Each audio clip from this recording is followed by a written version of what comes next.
Good afternoon, guys. This afternoon's discussion A is the title is Americans have the longest health span dash lifespan gap globally. So we're going to discuss that for A. So please join me in discussion A for today. Give me a minute to set up for the show and I'll be right with you. Okay.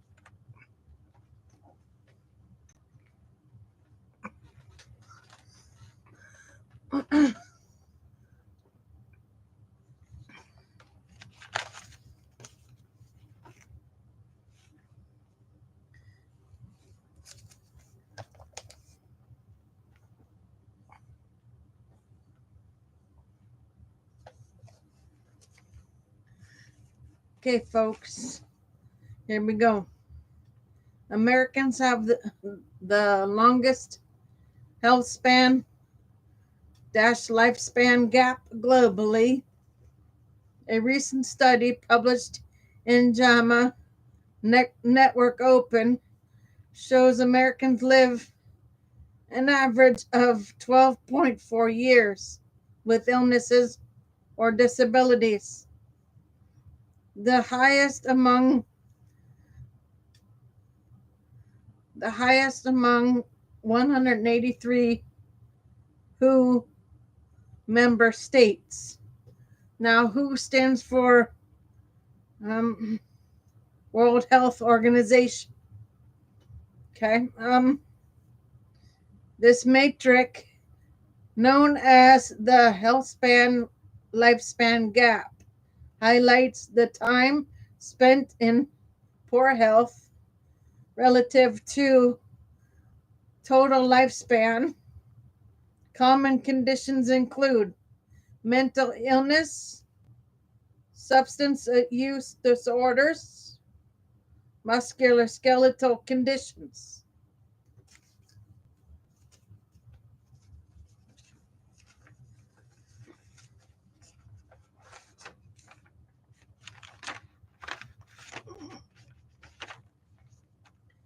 Okay, the average global gap is 9.6 years, and it has widened over the past decades, largely due to raising rates of non-communicable diseases.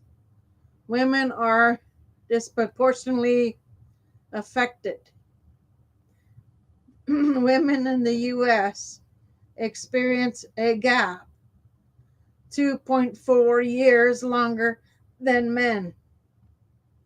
Researchers note this disproportionately is tied to a large burden of non-communicable diseases in women. Call to action. Authors stress the need to investigate the demographic, health, and economic drivers. Authors these trends to address the growing burden of disease globally.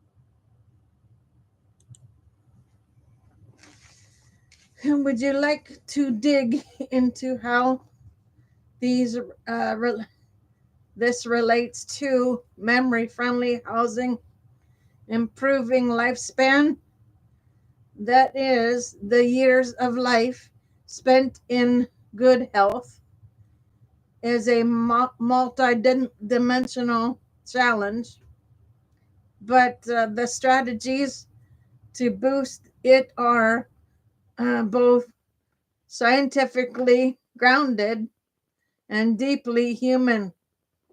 Here are some effective evidence based approaches. Lifestyle interventions. Regular physical activity.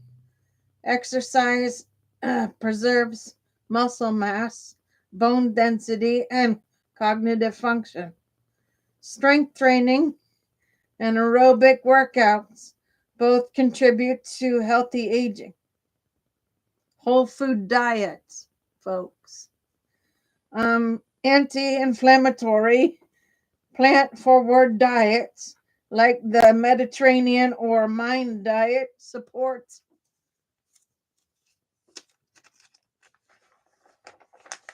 cardiovascular and brain health.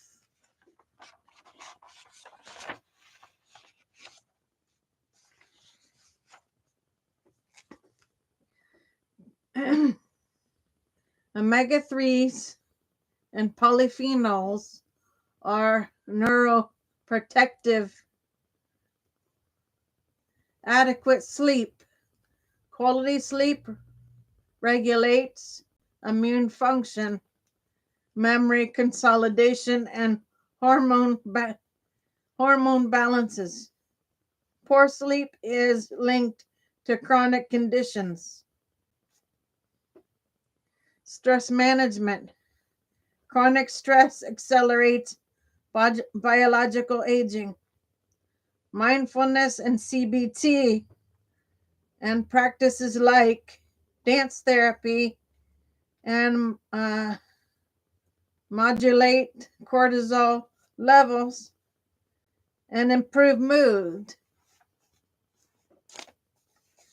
Okay, cognitive and emotional resilience. Lifelong learning. Engaging in mentally stimulating activities enhances neuroplasticity. Thinking language and learning puzzles or exploring new therapies.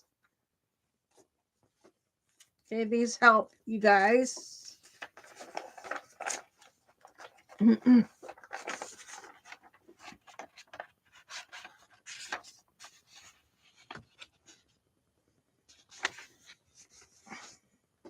Purpose and social connection.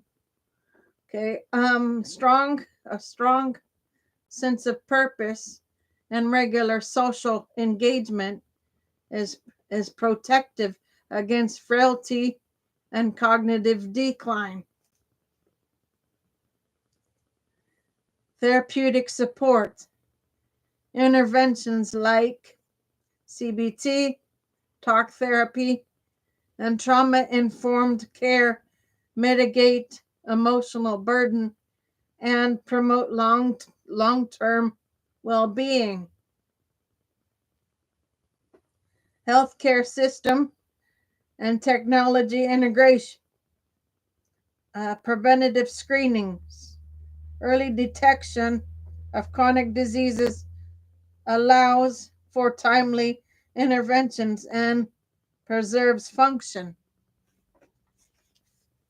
Smart housing and assistive technologies. Environments designed with memory-friendly layouts and ambient assisted living systems.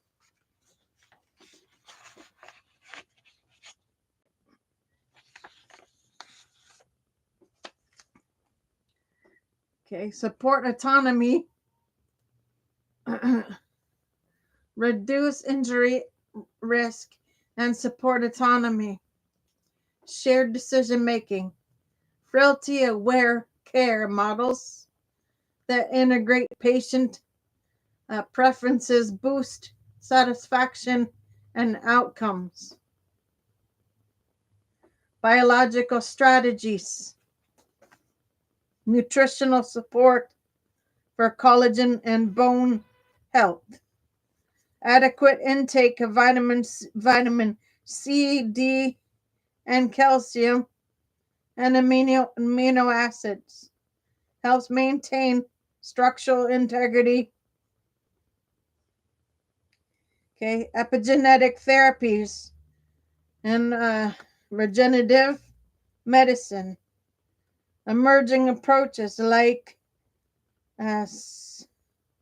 seno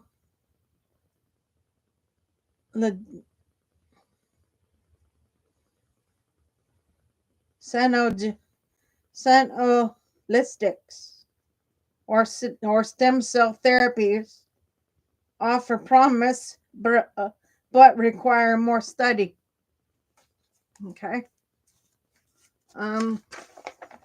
Next one.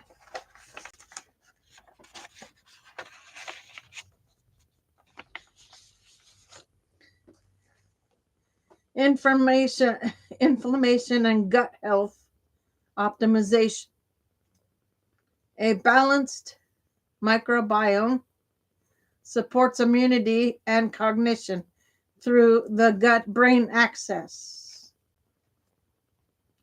Would you like to explore how these could be personalized for someone recovering from a concussion or living in a smart housing environment? There's rich ground for tailoring strategies to specific needs and stages of life. Or frailty aware care models, there's a powerful thread here on long-term well-being. Social connections are among the most powerful, yet often underappreciated detriments of health span. Their impact reaches across biological, psychological, and social domains in ways that reveal that rival even diet and exercise. Here's how they play a role, a transformative role.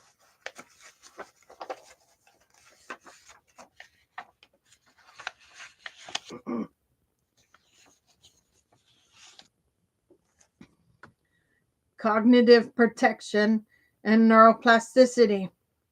Regular interaction stimulates memory and attention and problem solving, activating cognitive circuits that help delay decline. Engaged social networks are associated with lower risk of dementia and depression. Cardiovascular and immune benefits. Strong bonds can lower blood pressure, reduce inflammation, and enhance immune resilience through oxidation,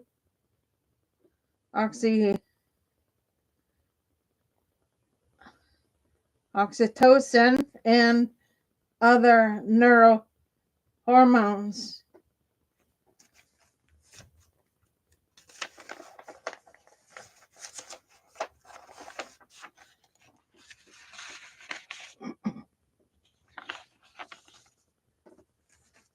Loneliness, by contrast, has been linked to elevated cortisol and increased allostatic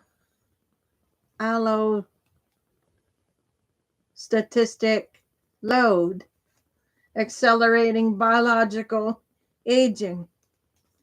Behavioral and emotional buffering.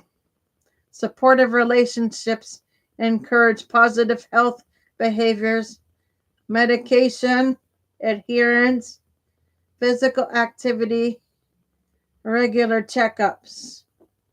They also offer um, emotional scaffolding during illness or stress, reducing hospital stays and improving recovery outcomes. Environmental resilience and autonomy. Social ties can foster safer, more adaptive environments like smart homes that accommodate memory friendly environments.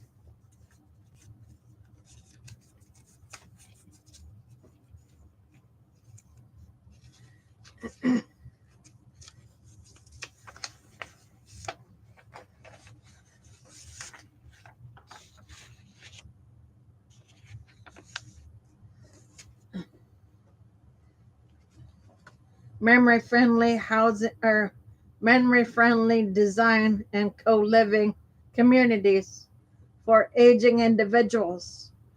Caregiver networks facilitate shared decision making, boosting both health and outcomes and perceived autonomy.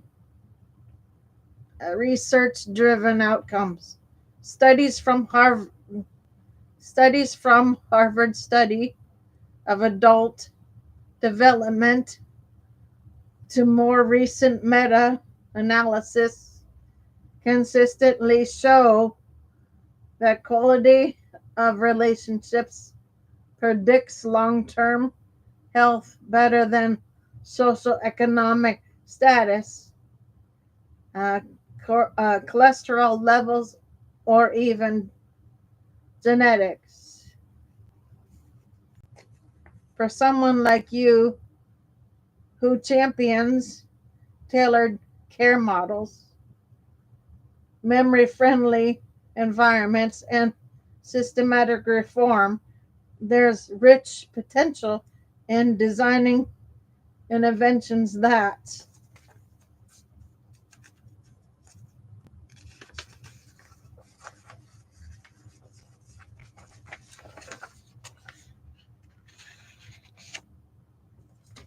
center around belonging and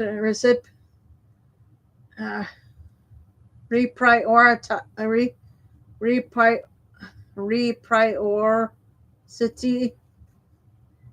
Would you like to explore how co-housing or robotics might enhance social connections in elder care settings?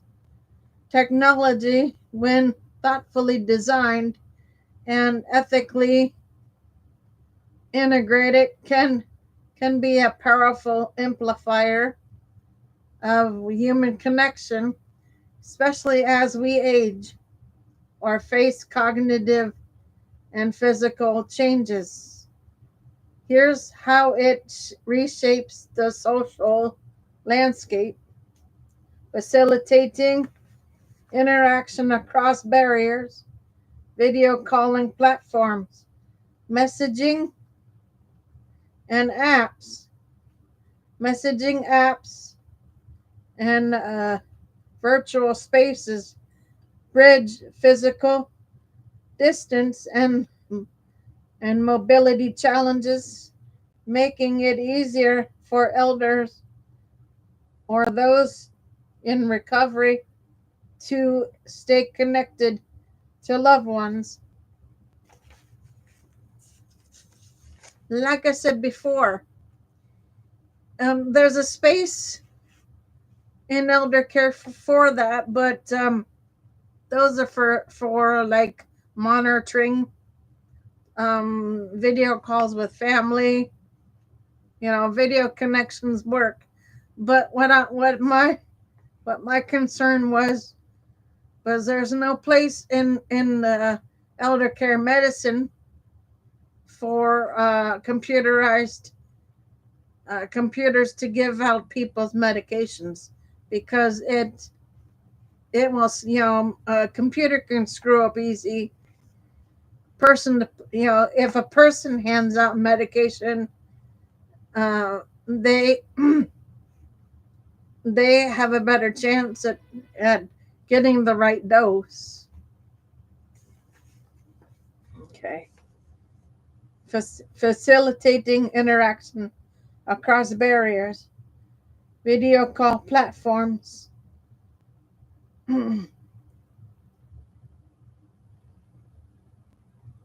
making it easier for elders or those in recovery to stay connected to loved ones.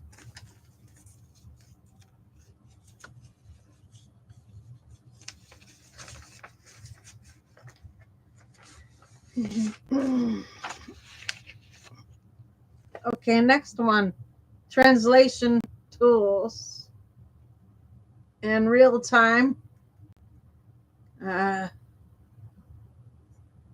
captioning, improve accessibility and inclusivity, fostering meaningful dialogue across language or hearing barriers, cognition sensitive engagement, socially assistive robots, and voice-based companions offer engagement without overstimulation, ideal for memory-friendly housing or those navigating concussion recovery. Devices can be programmed with familiar routines, names, and voices, creating comforting, personalized interaction patterns. Designing for shared living autonomy.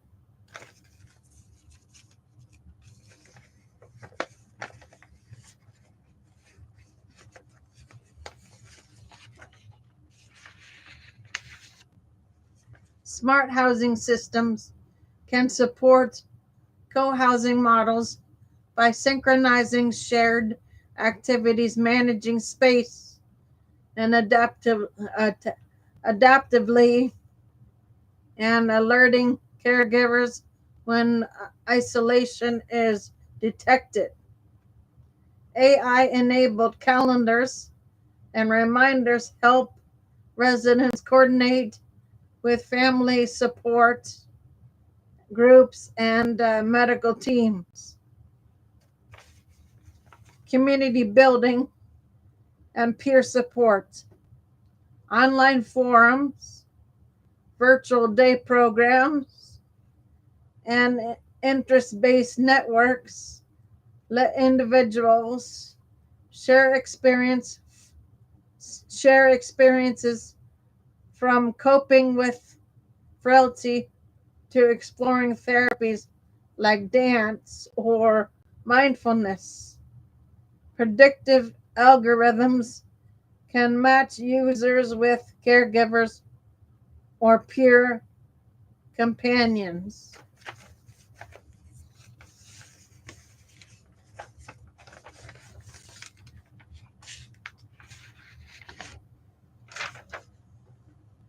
Based on interests, needs, and emotional capability. Monitoring and ethical considerations. Technology can flag behavioral patterns associated with loneliness or depression, but it must respect privacy and autonomy. Systems that prioritize shared decision making and allow opt-in control are more likely to foster trust and sustainable connection.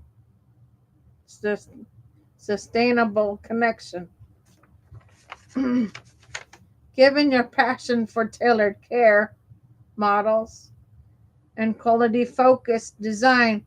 There's immense potential in crafting tech ecosystems that don't just connect people but elevate their voices. Want to explore how? Okay, guys, so that is A for you. I'll be back on shortly with B. Give me a bit for B, please. And I'll be back on with you for that. For now, Gator Wellness, take care, folks.